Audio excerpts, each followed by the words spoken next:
салом бинандагони арҷманд, имрӯз чоршанбе 22 феврал аст. Ман Хиромон Бақозода нашри имрӯзаи барномаи ахбори озодиро тақдими шумо мекунам. таваҷҷӯҳ кунед ба сархати мавзӯъҳои барнома. муовини раиси ноҳияи восеъ Алихон Худоёрзода бо гумони берун рафтан аз ваколатҳои хидматӣ боздошт шудааст. мавқеи худи ӯ маълум нест. коршикании муҳоҷирони корӣ ба нишони эътироз аз напардохтани маош беш аз 1000 сохтмончии ширкати Крокус Груп ба ваъдаҳои корфармо бовар надоранд. зиндон ва ҳарос аз ҷанг. Чаро маҳбусони хориҷии зиндонҳои Русия ҳам дар тарсу нигаронӣ ба сар мебаранд? дар вилояти Хатлон муовини раиси ноҳияи восеъ боздошт шудааст. додистони ӯро дар берун рафтан аз ваколатҳои хидматӣ гумонбар медонад. маълум нест худи Алихон Худоёрзода дар бораи иттиҳому боздошташ чӣ назар дорад. зоҳиран парванда ба тақсими замин рабт мегирад ки солҳои охир як мушкили доғ дар Тоҷикистон шудааст. тафсилот дар гузориши Маҳмуҷон Раҳматзода. муовини раиси ноҳияи восеъ Алихон Худоёрзода ҳафтаи гузашта боздошт шудааст. дар додситони ин ноҳия ба радиои озодӣ гуфтанд ки нисбати Худоёрзода бар пояи банди 316 кодекси ҷиноятӣ, яъне баромадан аз ҳадди ваколатҳои мансабӣ, парванда боз шудааст. манбаъ гуфт ки тафтишот дар ин самт ҷараён дошта, фаъолияти кории ӯ аз соли 2017 то соли 2021 санҷида мешавад. Алихон Худоёрзода муовини раис оид ба сохтумон ва ҳам раиси комиссияи тақсими замин дар ноҳияи восеъ буд. дар ҳукумати восеъ боздошти муовинро тасдиқ карданд, аммо ҷузъиёт надоданд. баҳси тақсими замин дар восеъ яке аз масъалаҳои марбут ба кори ӯ буд ки ҳамин ахиран рӯзи 7 феврал дар нишасти хабарӣ аз сӯи рӯзноманигорон ҳам матраҳ шуд. Алихон Худоёрзода дар ин нишаст шикоятро беасос номида буд. масъалаи низом қиёмиддини соли 2017 моҳи сентябр шудагиай ӯ дар вақти ҳамон тақсимоти ҳамон қитъаи замини деҳаи Сарчашма дар хӯрапартоӣ иштирок кардагӣ нестай. баъде ки ба ӯ замин надодан гуфта ягон бор мо дар муроҷиат кардагӣ нестай. шикояткунандагон мегӯянд дар даст қарори раисро доранд, аммо ба онҳо замин дода нашудааст. яке аз онҳо Қиёмиддин Низомов аст. Низомов дар даст аз моҳи августи соли 2017 қарори замин дорад.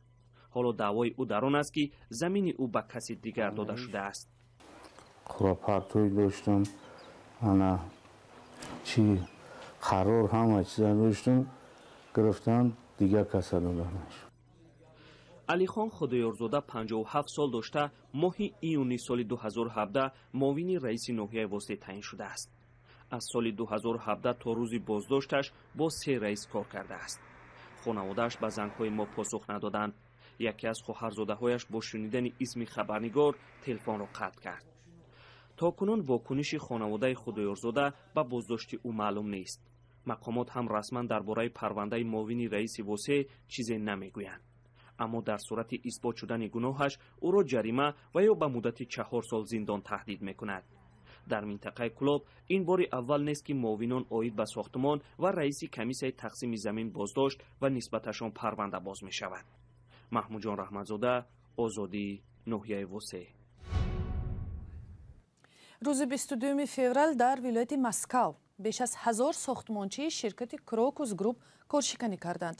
онҳо мегӯянд чанд моҳи охир бидуни маош кор мекунанд ва аз корфармояшон танҳо ваъдаи хушку холӣ мегиранд. масъулони ширкат ба муҳоҷирон гуфтанд музди корашонро дар аввали моҳи март интизор бошанд. ҷузъиёти ҳодисаро Шаҳлои Гулхоҷа пайгирӣ кардааст. субҳи имрӯз садҳо тан аз кормандони ширкати сохтумонии Крокус Груп иборат аз зодагони Тоҷикистону Ӯзбекистон бо талаби пардохти маош дар назди бинои марказии он дар ноҳияи Красногорски вилояти Москав даст ба эътироз заданд.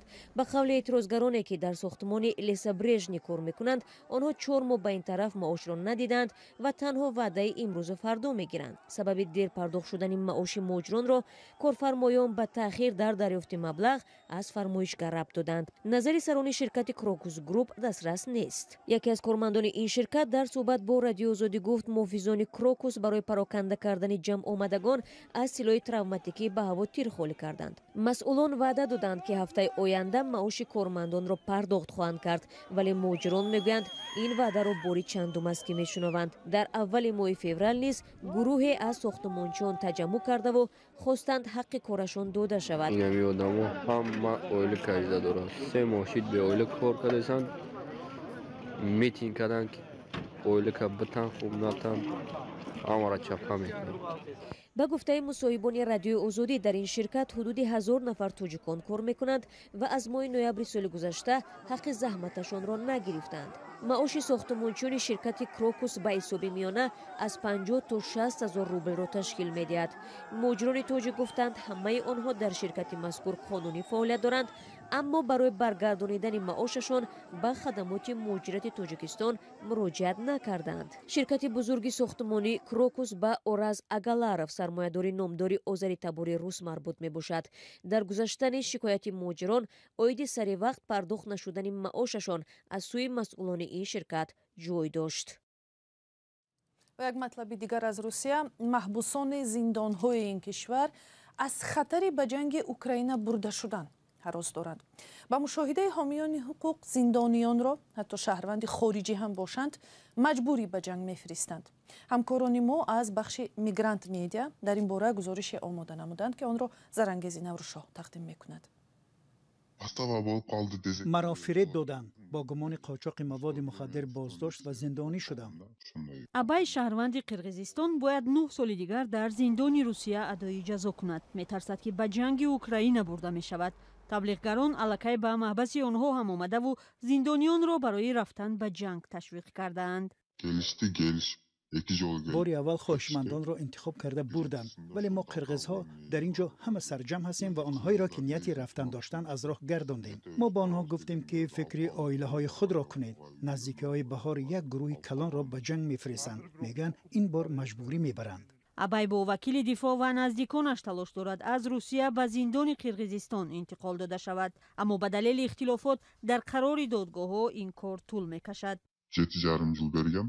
муҳлати ҷазои маро дар қирғизистон тағйир дода 7.5 сол карданд. онҷо маро дар зиндони низомаш умумӣ ҷой мекунанд, аммо инҷо ман дар маҳбаси низомаи сахт ҳастам. мо адвокатҳои хуб гирифтем.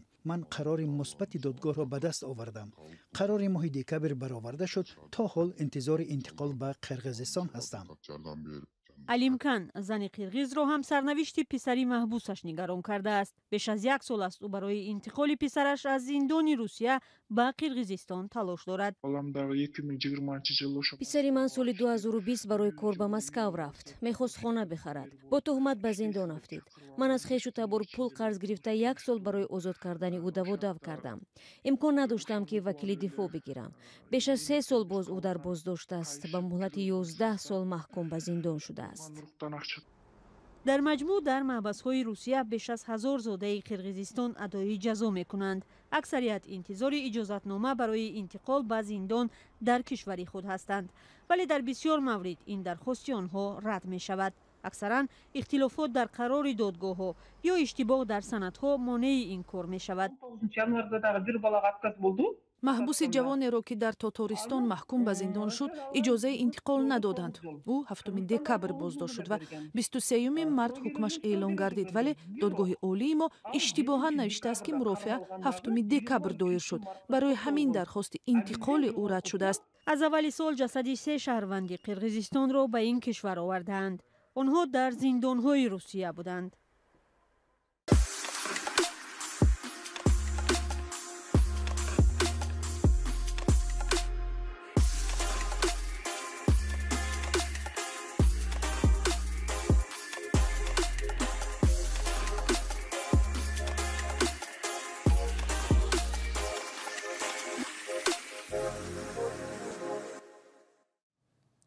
ва мавзӯе ки шояд барои шаҳрвандони ҷӯёи кор дар хориҷа جالب باشد سفیر بریتانیا در دوشنبه میگوید تعداد دقیق مهاجران کوری تاجیک در کشورش معلوم نیست، ولی شمار آنهایی که نه به روسیه بلکه برای کار به بریتانیا میروند سال تا سال زیاد می شود. تیم جونز در یک صحبت اختصاصی با رادیوی آزادی درباره راههای سفر و کار به بریتانیا گفت. صحبت با سفیر نگاره فضل‌الدین انجام داده است. ani نمیدونیم چند تا تاجیک‌ها چقدر تاجیک‌ها از تاجیکستان به بریتانیا سال 2022 سفر کردند. میدونیم علاقه سال 2021 چند تا تاجیک‌ها نمیدونیم شاید تاجیک‌ها که در روسیه کار می‌کردند سفر کردند. مشکلی است چون که میتونند از کشور دیگه سفر کنند. تقریباً 1000-2000 هزاران نمیدونیم. حالا شما در این سند با کدام نهادهای تاجیکستان همکاری میکنید؟ در تاجیکستان مؤسسه وکالتدار موجود است که مهاجران مهنت برای بررسی شدن با کار موسمی می توانند. این مرکزهای مشورتی و امیدسازی پیش از سفر برای مهاجران مهنتی نزدیکی خدماتی مخابرات در دوشنبه می شود و دیگه اون است شرکت پروفورس که شرکت که با وزارت کشاورزی بریتانیا همکاری میکنه که هم برای اون مرکزها کار میکنه. و صحبت مفصل با تیم جون سفیر بریتانیا در تاجیکستان به زودی در وبسایت رادیوی آزادی و همین کانال آزادی ویدیو نشر می شود. آن را از دست ندهید. آنهایی که دلشان برای صدا و سیمای آوازخوان‌های محبوبشان در تاجیکستان تنگ می شود اکثرا از راه اینترنت و یوتیوب خمار خود را می شکنند، چون سال آخر کنسرت‌های آنها را در تالارهای بزرگ بسیار کم می بینند. مگر صحنه برای سرایندگان تاجیک تنگ شده است؟ سرناز روح‌الله و نگاره فضل‌الدین به این سوال پاسخ می دهند.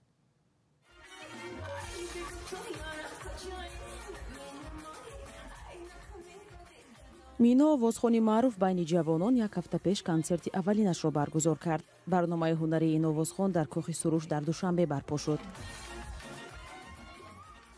این تالار سالهای اخیر مکان اصلی برگزاری کنسرت آوازخوان‌ها شده است که بیشتر از 700 جای نشست دارد. اینجا آوازخوان‌ها در یک ماه و گاهی دیگر در چند ماه کنسرت خود را برگزار می‌کنند. عین حال کاخ سروش هست و امفی‌تئاتر است در کجا ما میتوانیم صنعتکارا کنسرت های خود را برپا کردن، ولی این زمانی که من کنسرت خود را برپا کردم بیرون سرد است، خنک است، باران و برف است، در امفی‌تئاتر برپا کردن نمیتوانستم. نرخ‌های عثمانی اجاره مستقلانه تالارهای بزرگ ظاهراً کنسرت آوازخوان‌ها را به این تالار کوچانده است. با این وجود مینا میگوید کنسرتش را با کمک سرپرستان و کارگردان‌ها برپا کرد. آوازخوان‌ها و کارگردان‌ها اعتراف می‌کنند که نه همه توانی برگزاری برنامه کنسرتی را دارند تا پول به دست دارند. با باوری کامل گفته می‌توانم که یگان هنرمندی که تا امروز کنسرت کلان می‌گذارد از کنسرت به خود درآمد نمی‌گیرد عموماً، چون که کنسرت‌ها بسیاری آنها گذاشته می‌شوند به خاطر دستگیری ایمیجشان برای پیشرفت کارشان. در گذشته اکثر آوازخوان‌ها برنامه هنریشان را در تالارهای بزرگ مثل کاخ باربد و کاخ وحدت برپا می‌کردند. حالا این تالارها ظاهراً تنها برای برگزاری چهاربینی‌های رسمی استفاده می‌شود. اکثر هنرمندان میگویند توی مراسم شادی مردم بازار آنها را گرم و درآمد آنها را تامین می‌کند، وگرنه دیگر بخش فعالیت آنها فایده چندانی ندارد. هرچند مقامات از گفتن نرخ اجاره تالارهای بزرگ در کشور خودداری می‌کنند، در 10 سال پیش نرخ استفاده از کاخ باربد بزرگترین تالار کنسرتی دوشنبه با گنجایش قریب 2000 نفر 150,000 سومانی بود. اجاره و برنامه در همین جا به پایان میرسد، ولی نشر خبرها با عکس و ویدیو هر ساعت در وبسایت azadi.org و در صحیفه های رادیوی آزادی در فیسبوک و اینستاگرام، توییتر و تیک تاک و تلگرام و ادناکلاسنیک ادامه دارد. خدا نگهبان.